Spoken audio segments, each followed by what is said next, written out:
2024 జనవరి నుండి డిసెంబర్ వరకు ఉన్నటువంటి రాశి ఫలితాన్ని మనం ఇప్పుడు తెలుసుకోబోతున్నాము. జ్యోతిష్ శాస్త్రం అనేది ఒక గణితపూరితమైనటువంటి ఒక శాస్త్రం. ఏ గ్రహాలు ఎక్కడ ఉన్నాయి, ఏ స్థితిలో ఉన్నాయి, ఆ గ్రహాల యొక్క స్థితిగతిని బట్టి ఆ రాశి యొక్క మార్పులలో జరుగుతున్నటువంటి ఆ రాశుల యొక్క గ్రహాలన్నీ కూడా మార్పడం వల్ల ఆ రాశికి కలుగుతున్నటువంటి శుభాశుభ ఫలితాలన్నీ కూడా నిర్ణయించడం జరుగుతుంది. ఆంగ్ల నూతన సంవత్సర ప్రకారం జనవరి నుంచి మనము డిసెంబర్ వరకు చెప్పుకుంటాం. త్వరలో ఉగాది పంచాంగ శ్రవణం కూడా మనం తెలుసుకోబోతాం. ఈ సంవత్సరం ఏ రాశి వారికి బాగా ఉంది, ఏ రాశి వారికి ఎలా ఇబ్బందిగా ఏమైనా ఉన్నాయా అవన్నీ తెలుసుకోవడం కంటే కూడా నా రాశి ఈసారి చాలా బాగుంటుంది అని చెప్పి నూతన సంవత్సరం రోజు ఒక సంకల్పం తీసుకోండి. గోచార గ్రహస్థితులను దృష్టిలో పెట్టుకొని చెప్పడం జరుగుతుందండి. ఇది మీ యొక్క వ్యక్తిగత జాతకానికి సుమారుగా ఒక 30 నుంచి 40% మాత్రమే నేను చెప్పేది మీకు వర్తిస్తుంది. బాగా గుర్తించాలి. జాతకం, జ్యోతిష్యం పడుతున్న వర్షానికి ఒక గొడుగే కానీ జాతకం జీవితం కాదు. మీరు ఏదైతే వృత్తి చేస్తారో, మీరు ఏదైతే మీ జీవితంలో ముందుకు తీసుకొని వెళ్తారో అదే మిమ్మల్ని కాపాడుతుంది, కానీ జ్యోతిష్యం కాపాడదు. బాగా గుర్తుపెట్టుకోండి. జ్యోతిష్యం ఒక రిఫ్రెష్ బటన్ లాగా మాత్రమే. కంప్యూటర్లో రైట్ క్లిక్ చేస్తే ఎలా రిఫ్రెష్లో ఉంటుందో అలా రిఫ్రెష్ చేయడానికి కోసం మాత్రం ఉన్న ఒక చిన్న పరిక్రమ మాత్రమే ఇది. అందుకని జ్యోతిష్యం జీవితం కాదు. మళ్ళీ ప్రతి ఒక్కళ్ళు కూడాను మీ యొక్క సంపూర్ణ జాతకం తెలుసుకోవడానికి కోసం మీ పరిసర ప్రాంతాల్లో ఉన్నటువంటి సద్గురువుల్ని సంప్రదించండి, జ్యోతిషాస్త్ర నిపుణుల్ని సంప్రదించండి. వారిని గౌరవిస్తూ వారి ద్వారా తెలుసుకోండి. లేదా మా ఛానల్ ద్వారా మీరు తెలుసుకోవాలి అని అనుకుంటే ఈ కింద ఉన్నటువంటి మా నంబర్కి వాట్సప్ మాత్రమే చేయాలి. బాగా చెప్తున్నాను, కాల్ చేస్తే లేపమండి. వాట్సప్ మాత్రమే చేయాలి. వాట్సప్ చేసిన తర్వాత మేము రిప్లై ఇచ్చిన తర్వాత అప్పుడు కాల్ చేయొచ్చండి. మేము రిప్లై ఇవ్వకుండా మీరు కాల్ చేస్తే కాల్ లేపబడదు. మళ్ళీ చెప్తున్నాను, 20 సంవత్సరాల లోపు 21 సంవత్సరాల లోపు ఉన్నవాళ్ళు ఖచ్చితంగా విద్యార్థులు అడగకూడదు. విద్యార్థులు చదువుకొని పైకి రావాలి అంతే. విద్యార్థులు 21 సంవత్సరాల లోపు ఎవరు అడిగినా ఖచ్చితంగా వాళ్ళకి జాతకం చెప్పబడదు. మరియు ఇల్లీగల్ అఫైర్స్, ఆర్థిక సమస్యల గురించి అడిగితే ఖచ్చితంగా చెప్పబడదు.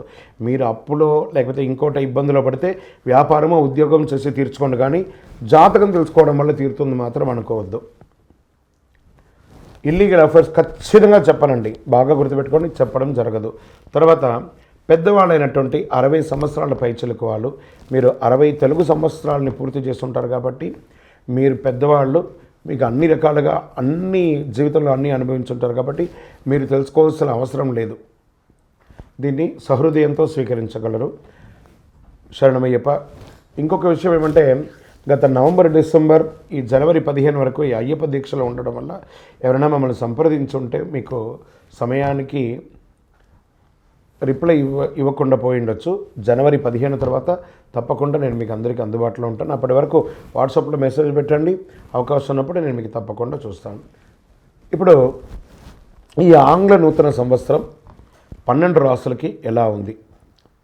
జ్యోతిష్ శాస్త్రరీత్యా 12 రాసుల్లో 8వ రాశి అయినటువంటి వృశ్చిక రాశి మిత్రులారా, మీరు విశాఖ నక్షత్రం 4వ పాదం, అనురాధ నక్షత్రం 1, 2, 3, 4 పాదంలో, జ్యేష్ఠ నక్షత్రం 1, 2, 3, 4 పాదములకు జన్మించిన మీరు వృశ్చిక రాశి వారిగా పరిగణించబడుతున్నారు. ఈ 2024 సంవత్సరం వృశ్చిక రాశి ఫలితాలు ఎలా ఉన్నాయంటే, పంచమంలో రాహువు, లాభంలో కేతువు, చతుర్థంలో శని అంటే అర్ధాష్టమ శనిగా ఉన్నాడు. సప్తమ గురువు సంచారం జరుగుతుంది. సప్తమ గురువు ఫలితాలను గమనించిన గురుబలం పెరుగుతుంది. ఓవరాల్ గురుబలం పెరిగిందనుకోండి, ఆనందమే. అనుకున్న పనులు శ్రమ లేకుండా పూర్తి అవుతుంది. 4వ స్థానంలో అర్ధాష్టమ శని జరుగుతుండడం వల్ల దీనివల్ల చేయని వాటికి కూడా కాస్త నిందలు పడే అవకాశాలు కనబడుతున్నాయి. కాబట్టి జాగ్రత్తగా ఉండాలి. గృహం కొనుగోలు, వాహనం కొనుగోలు విషయంలో జాగ్రత్తగా ఉండాలి. ఒకసారికి 2సారి ఆచితూచి నిర్ణయం తీసుకోండి. ఆస్తిపాస్తులు కొనేటప్పుడు కాస్త జాగ్రత్తగా కూర్చోవాలి. వాహనం నడిపేటప్పుడు కూడా చాలా జాగ్రత్తగా ఉండాలి. ఇవన్నీ కూడా ఉగాది తర్వాత చాలా యోగంగా మారిపోతుంది. వృశ్చిక రాశి వారు ఈసారి ఇట్లా ఒక కుంభస్థలాన్ని కొడతారు చూడండి. వ్యాపారానికి సంబంధించి బాగా ఆలోచించి నిర్ణయాలు తీసుకోవాలి. ఆరోగ్యం పట్ల శ్రద్ధ వహించాలి. పంచమ రాహు వల్ల రాజకీయ నాయకులకు మరియు సినిమా ఫీల్డ్ వారికి సంబంధించిన వారికి, టీవీ, ఎలక్ట్రానిక్స్, పేపర్స్, మీడియా వాళ్ళకి యోగం యోగం యోగం యోగం. శని జూన్ 30 నుండి నవంబర్ 15 వరకు వక్రకుడు. అర్ధాష్టమ శని ప్రభావం తగ్గుతుంది. గతంలో ఆగిపోయిన పనులన్నీ కూడాను పూర్తి చేస్తారు. అర్ధాష్టమ శని ప్రభావం వల్ల గతంలో ఆగిపోయిన పనులన్నీ ముందుకు సాగడానికి అవకాశం ఎక్కువ ఉంటుంది. ఎలక్ట్రానికల్, సాఫ్ట్వేర్, కెమికల్ రంగం వారికి చాలా చక్కటి యోగాన్ని ఇస్తుంది. పంచమ స్థానాధిపతి సప్తమ స్థానంలో ఉండడం వల్ల వివాహం కాని వారికి వివాహ యోగం అనుకూలంగా ఉంటుంది. సప్తంలో గురు భాగస్వామ్యం, పార్ట్నర్షిప్, భార్యాభర్తల మధ్య సఖ్యత అనుకూలంగా ఉంటుంది. కానీ ప్రెషర్ కూడా ఉంటుంది.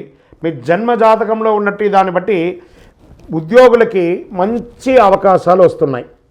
మీరు కోరుకున్న ఉద్యోగాలు లేదా ఉద్యోగం చేస్తున్న వారికి ప్రమోషన్స్, ఇంక్రిమెంట్స్ కానీ రావడము ఇవన్నీ జరుగుతాయి. విదేశీయ విద్య చేయాలనుకున్న వాళ్ళకి ఇది ఒక మంచి సమయం. మీ వీసా అంతా కూడా ఇదవుతుంది చక్కగా.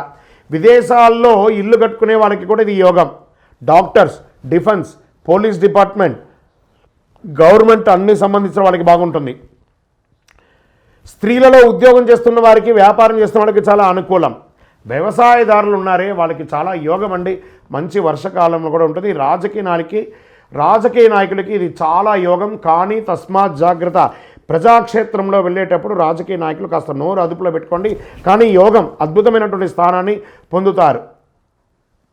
దస్తావేజులంతా కూడా సంతకాలు పెట్టేటప్పుడు జాగ్రత్త. ఆస్తిపాస్తులు, రియల్ ఎస్టేట్ రంగం వారికి చాలా యోగం. ఓవరాల్ వృశ్చిక రాశి వారికి 2024 బాగుంటుంది.